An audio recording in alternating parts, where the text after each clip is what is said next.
Amaranantsika ny fotoana amin'ny ariva aty dia vaovao mampalahelo tolo-tanana izay no azo iantsona azy satria dia tojony tsy fahasalamana ny namana Andry Ratovo mpanao gazety ara-panatanjahantena zay niarany asa nanatotosa ity fandarana mahery ity tamin'ny fotoana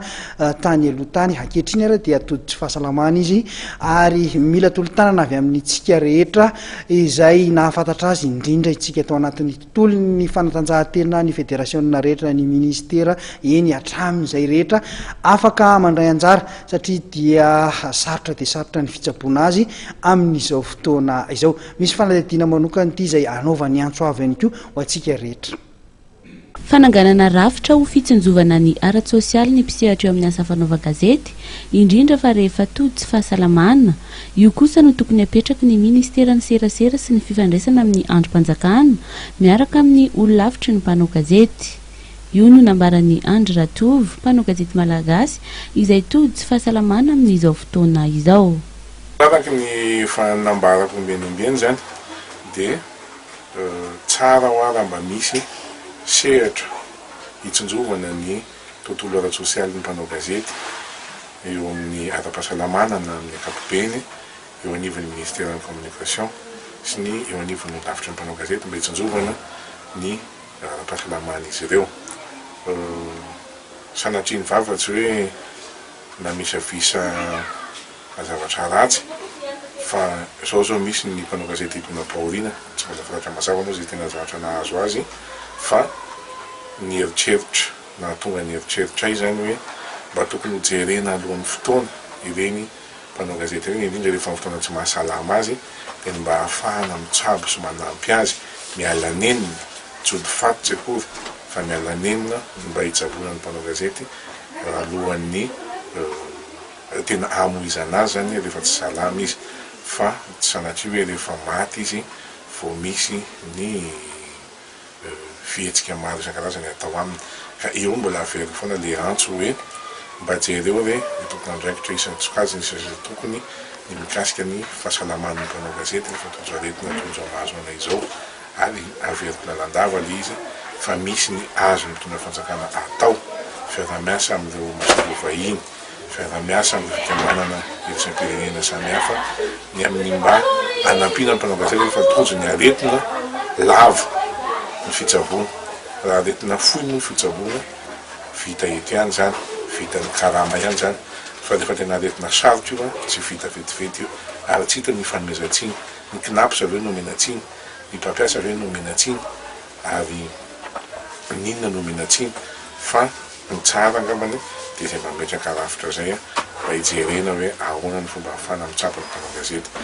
Aretin'ny vono mahazo ity mpanao gazety ity ary efa nandalo fandidina ny tenany. Amin'izao mila manao dializy indroa isan-kerinandro izy ary mandrakizay no anaovana izany. 5,00 sy 4 hetsy ariary nefa ny manao ny dializy indray mandeha ka volatra amin'ny 2 tapitrisa ariary isam-bolana no tsy maintsy ananana ahafahana manatanteraka izany. Manao antsoavo amin'ireo malala-tanana rehetra ny fianakaviana entina mitsabo ity namana mpanao gazety ity ary miantso ihany koa ny iray aman-dreny filoham-pirenena. Mba miantso fanampiana amin'ny namana izay afaka manome tanana ny amin'ny mikasika ny momba manokana zany amin'ny fitsaboana sy ny amin'ny fanaovana ny dializy ny fananana ny fahafahana manao izay dializy isan-kerinandro satria hoe indroa isan-kerinandro moa tsy maintsy manao dializy ary ambonin'izay misy ireo hetsika maro samihafa izay ataon'ny fianakaviana zany dia anetanana sy angatana fiara-miasa amin'ny tapaka sy ny namana rehetra farany dia farany ho an'ny mitondra fanjakana dia mangataka manokana nareo ray aman-dreny ny filoham-pirenena sy ramatoavady ny tenako zany mba hanome fanampiana anay amin'izao fitsaboana izao ary izay rehetra mety afaka manome fanampiana na tsy izy ireo ihany koa rehefa olona hafa dia raisina entanandro sotra indrindra tompoko ary manatitra hatrany indrindra ny fisaorana manokana ho an'ny namana mpanao gazety rehetra ena Madagasikara izay nanampy tamin'ny fanaparitahana ny vaovao sy nanampy tamin'ny fanentanana sy ny fankahiretra isan-karazany. Andriamanitra manaka ny pahasoavana ny amaly sy hitondra soa ho an'ny tokantrano tsirairay avy ary manentana antsika hatrany zany amin'ny fandraisana anjara amin'ilay opération na sovola izay ataon'ny fianakaviana raha hoeto manana amin'izay fitsaboana izay. eto Madagasikara betsaka ireo olona marary ny voa saingy miandry fahafatesana fotsiny noho ny alafo ny saran'ny fitsaboana ka manao antsoavo amin'ireo tompona andraikitra samihafa mba hijery akaiky ity aretina ity. Mila raha ihany koa ny marary ny voa ka manao antsoavo amin'ireo tsara-sitrapo mba hanome rà mamaim-pony satria ny manome rà dia manome hainy. Ankoatra ny dializy dia ny transplantation na ny famondrana voa ihany koa dia ahafahana mamonjy ny olona marary ny voa saingy any ivelany hatreto no afaka manao izany ary mbola vola be ihany koa no ahafahana manatanteraka izany.